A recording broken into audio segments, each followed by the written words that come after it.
En nombre del Padre, del Hijo y del Espíritu Santo. Amén. Gloria al Padre, al Hijo y al Espíritu Santo, como era en el principio, ahora y siempre, por los siglos de los siglos. Amén. Santo Tomás de Aquino, ruega por nosotros. En nombre del Padre, del Hijo y del Espíritu Santo. Amén. Bueno, comenzamos con este capítulo 7 sobre los actos exteriores, actos, eso, que uno hace para con la gente, con los demás, de la virtud de la caridad. Y entonces acá, por supuesto, no podemos enumerar todos los actos que hacemos que son propios de la virtud de la caridad, pero acá podemos como englobar algunos dentro de lo que sería la beneficencia. Y ahí en la beneficencia vamos a ver algunas cosas bien particulares como la limosna, la misericordia y la corrección fraterna.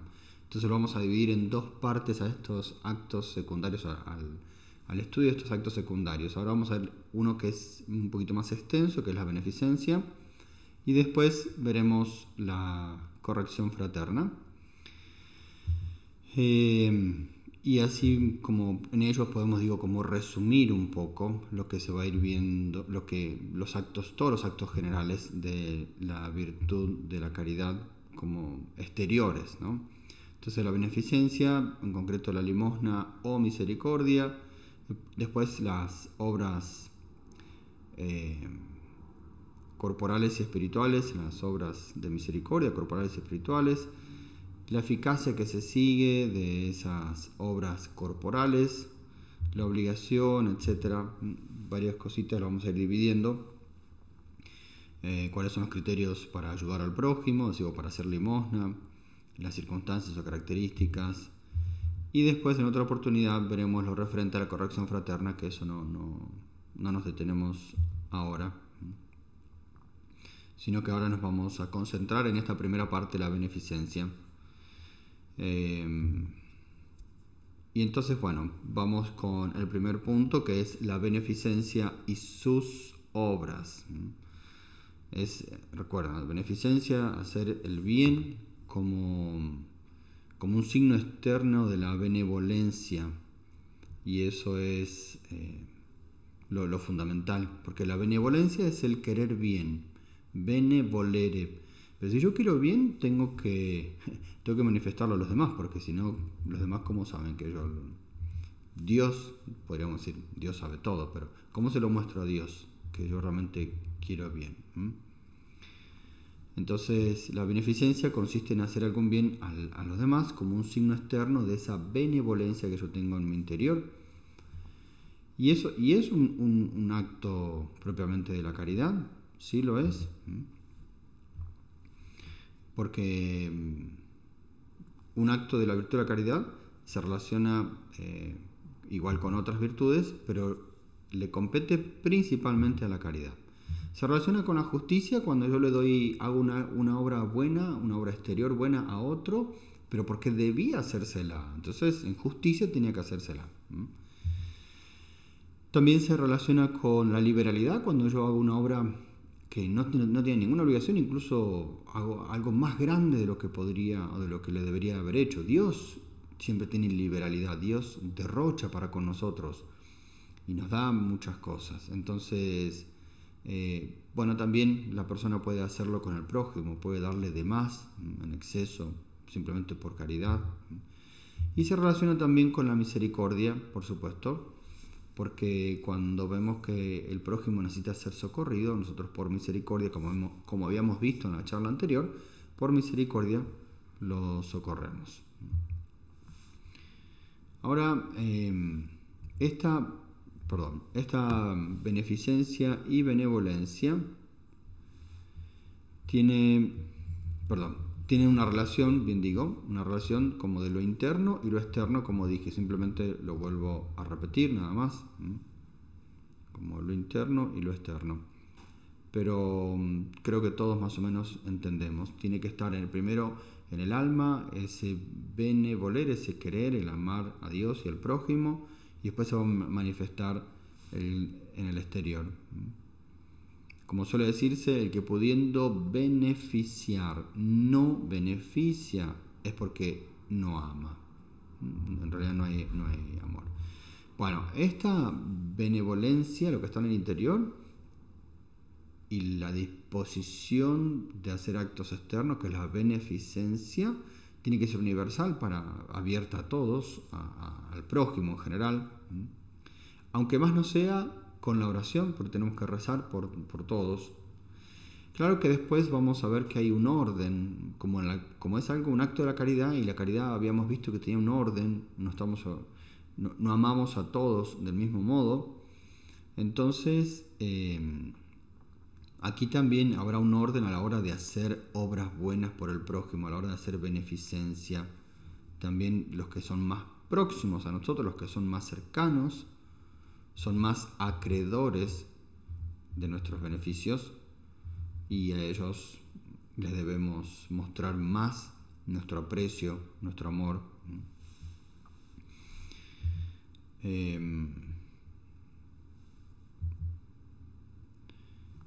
La proximidad de una persona para conmigo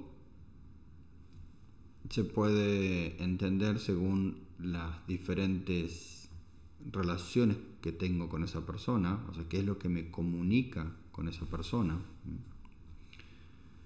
Por ejemplo, puedo tener una comunicación natural, es decir, si somos parientes de sangre, o una relación civil, si pertenezco al mismo país, a la misma ciudad, o una relación en la fe, si somos feligreses, por ejemplo, de la misma parroquia, en fin. Entonces esa conformidad con otro es lo que establece mi mayor o menor proximidad con él. Y entonces, de acuerdo a eso, tendré más o menos obligación de hacer un acto bueno, una beneficencia para con él.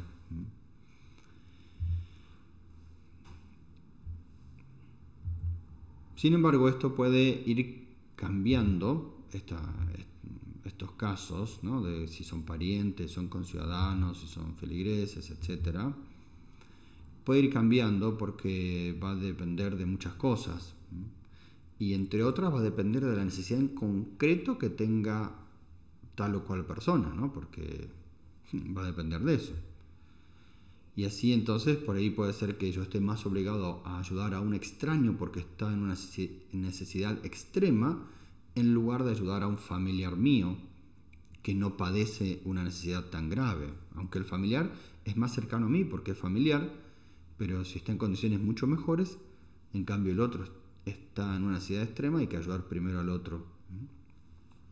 Entonces todo eso va a depender del juicio prudencial, de lo que la prudencia me indique aquí ahora a quién tengo que ayudar. Claro, si podemos ayudar a todos es mejor, pero no siempre podemos a todos o no a todos al mismo tiempo, ¿no? Eso también es evidente.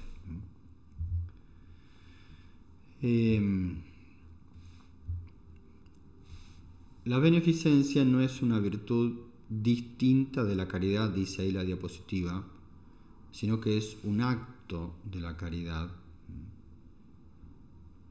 un acto de esta.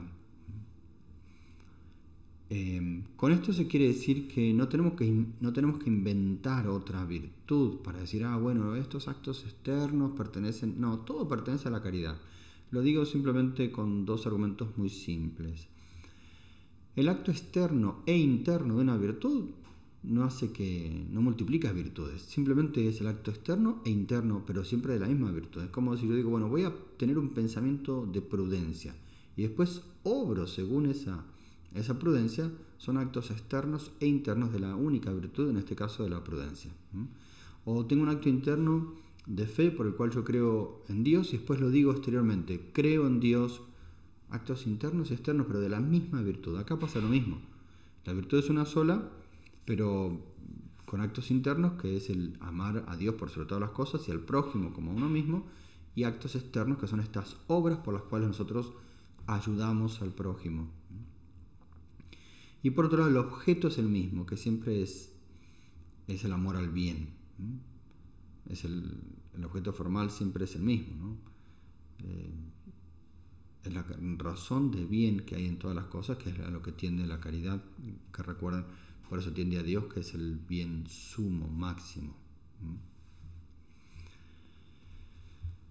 Eh, bueno, esta beneficencia se denomina también, como dije al inicio, limosna o también obras de misericordia.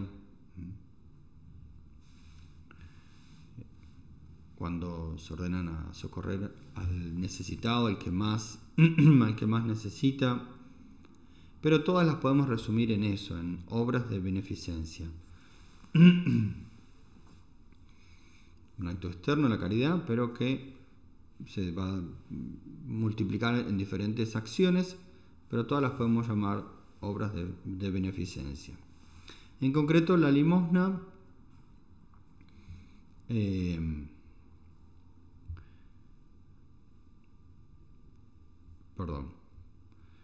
En concreto, la limosna es una ayuda al que, por supuesto, como sabemos, al menesteroso, al que está necesitando cosas y que, bueno, depende de otros. Algunos dicen que es una acción de dar alguna cosa buena, por supuesto, al necesitado, movido por nuestro amor a Dios y al prójimo. También puede ser esa limosna como una obra de penitencia. ¿En qué sentido? En el sentido de que ustedes recordarán que siempre, por ejemplo, para Cuaresma se cita aquello de que tenemos 3 modos de hacer penitencia, que es el ayuno, y 3 modos, perdón, de purificarnos, ¿no? De purificar nuestra alma, que es por medio del ayuno, de la oración y de la penitencia. Tienen que estar los 3 unidos, ¿no? Y esos van a mostrar la verdadera conversión nuestra relación con Dios, etc. Entonces, la limosna puede ser también como parte de una penitencia. Y una aclaración, para que la limosna esté dentro de este acto de la caridad, siempre se entiende, evidente. Se entiende que la persona está en gracia de Dios, porque si no, yo puedo dar un montón de dinero a un necesitado, pero si no estoy en gracia de Dios, eso propiamente es un mero acto material de limosna, pero no es formalmente limosna. No gano méritos para el cielo, si no tengo la virtud de la caridad en mi alma, o dicho de otra manera, si no tengo la gracia santificante en mi alma. Las obras de limosna o misericordia en la Sagrada Escritura aparecen recomendadas muchísimas veces. Solo por citar un par de ejemplos, nuestro Señor dijo: el que tenga 2 túnicas, que las reparta con el que no tiene; el que tenga para comer, que haga lo mismo. Y también se lee en San Lucas: dad más bien en limosna lo que tenéis, y así todas las cosas serán puras para vosotros. Si un hermano, dice el apóstol Santiago, si un hermano o una hermana están desnudos y carecen del sustento diario, y alguno de vosotros les dice: id en paz y calentaos o hartaos, pero no les dais lo necesario para el cuerpo, ¿de qué les sirve?, pregunta el apóstol. Evidente, ¿de qué le sirve? Le puedo dar un montón de buenos consejos, pero si no cubro con lo que más necesita aquí ahora, los consejos de eso no sirven de nada. Bueno, pasamos entonces en concreto a estas obras, cómo están catalogadas, cómo están ordenadas o divididas o enumeradas estas obras de limosna o de misericordia. La tradición siempre en la Iglesia, la tradición espiritual, teológica, ha señalado 14 obras de misericordia. Las dividen en 7 espirituales y 7 corporales. Y de hecho Santo Tomás dice que esa división está bien porque en realidad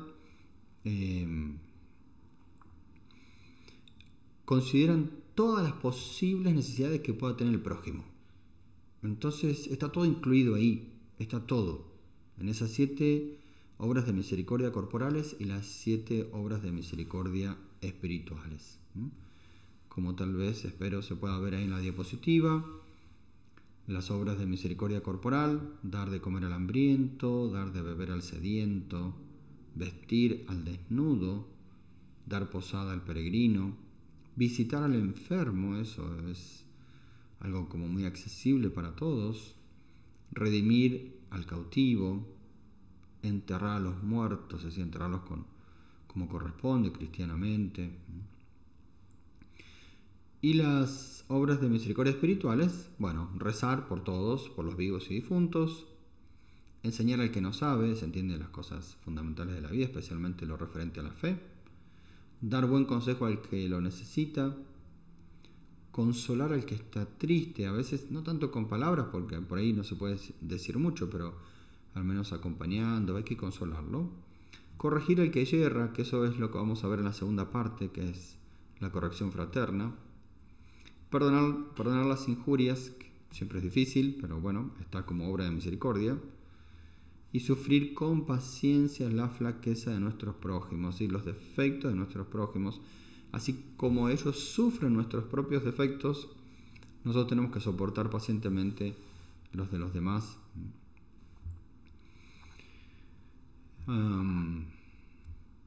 Todas estas 14 obras engloban este amor a los necesitados, el amor a los pobres. El Catecismo de la Iglesia Católica dice: Dios bendice a los que ayudan a los pobres. Dios bendice a los que ayudan a los pobres y reprueba a los que se niegan a hacerlo.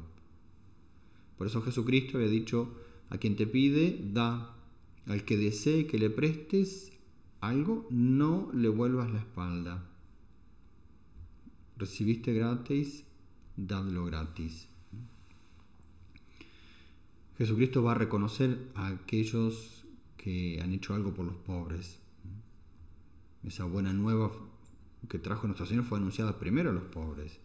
Y por eso que siempre en ellos hay una presencia especial de Cristo. Y el amor de la Iglesia por los pobres es un amor que tiene 2000 años.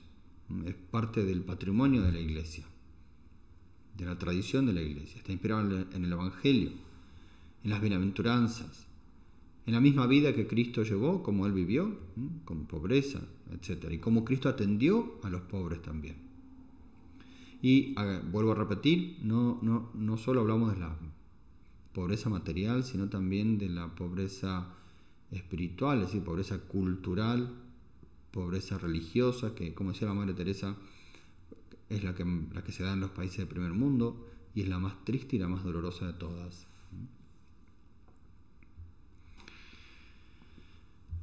Bien, entonces vamos a hacer una especie de, no sé, la palabra no es correcta, pero una especie como de comparación de las obras corporales y las espirituales para poder entender un poquito más el valor de cada una de ellas, y esto es muy breve.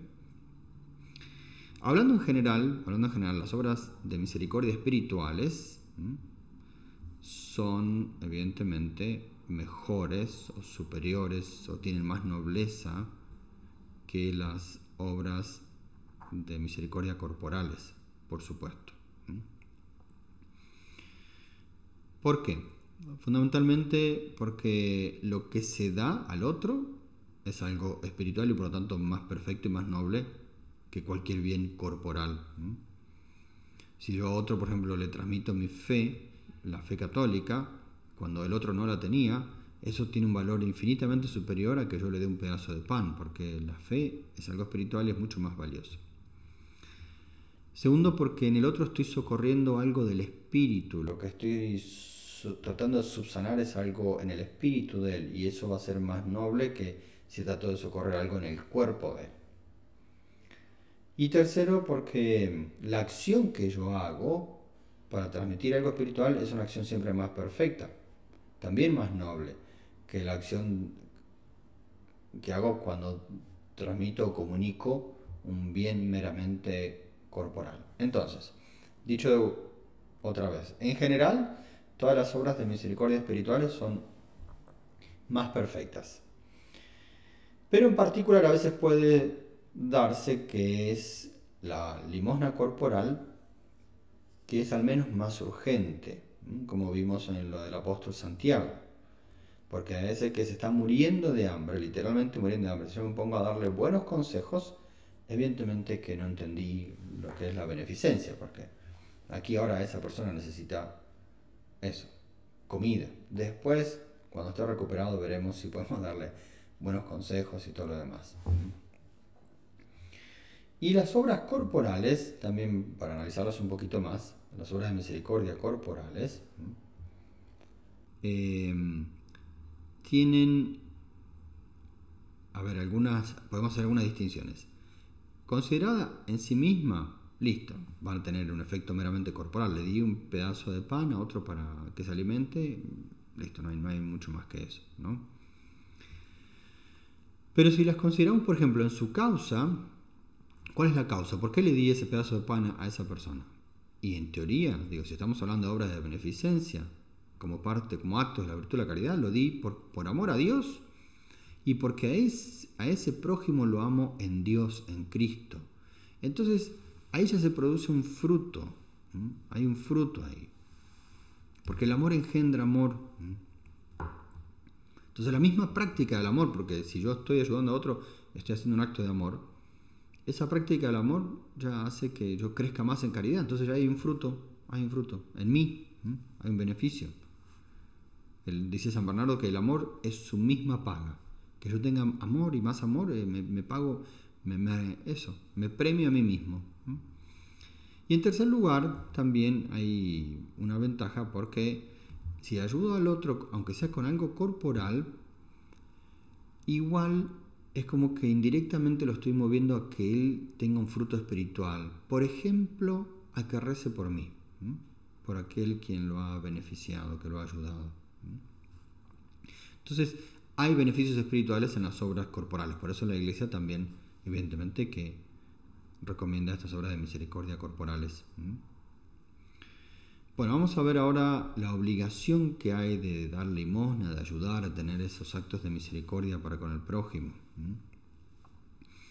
Lo digo para dividirlo de dos maneras. Desde el punto de vista natural o meramente humano, como dice ahí la diapositiva, obligación natural y positiva. Desde el punto de vista natural, tenemos obligación porque somos todos miembros de la misma familia humana, de la misma sociedad humana. Entonces, si veo a alguien padecer, en cuanto que somos de la misma naturaleza y somos los dos seres humanos, tengo obligación natural de ayudarlo, socorrerlo, de asistirlo. Y tiene que surgir así como con cierta espontaneidad. E incluso, tal es así, eso natural, que en casos de extremísima necesidad, si alguien se está muriendo y necesita algo, tiene incluso derecho esa persona que se está muriendo a tomar bienes de otro para subsistir, y eso moralmente estaría correcto. Pero eso es otro tema.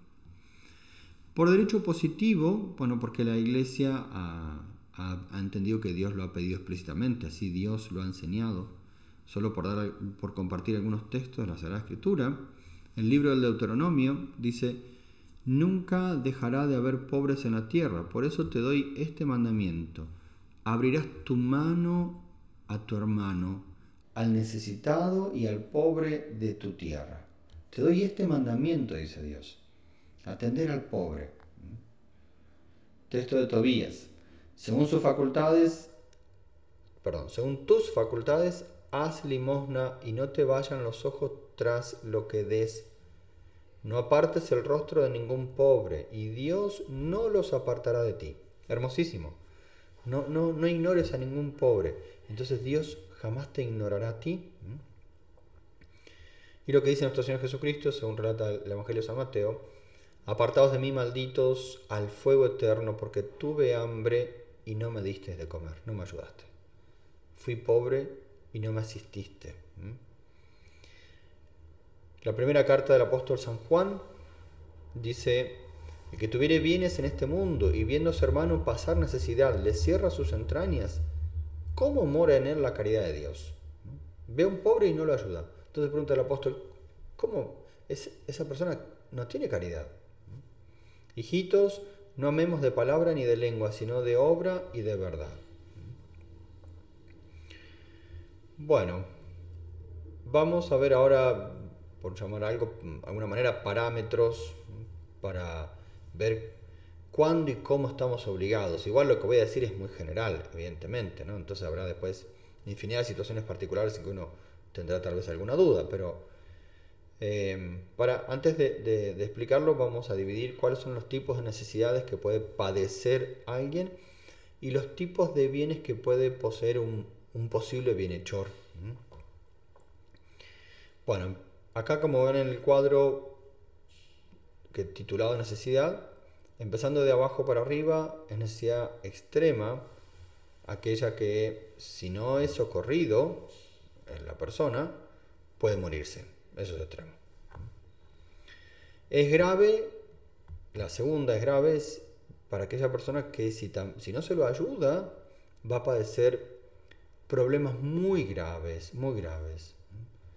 como la pérdida de casi toda su fortuna, o incluso o ir a la cárcel, o que lo infamen de modo así grotesco y que pierda su buena fama en su familia, en la ciudad, que pierda el trabajo, etc.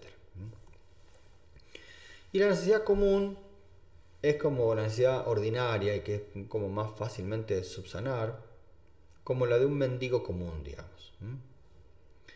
Por otro lado, en los bienes, pasamos a la siguiente columna, los que puedes tener, en qué condiciones puede estar un bienhechor,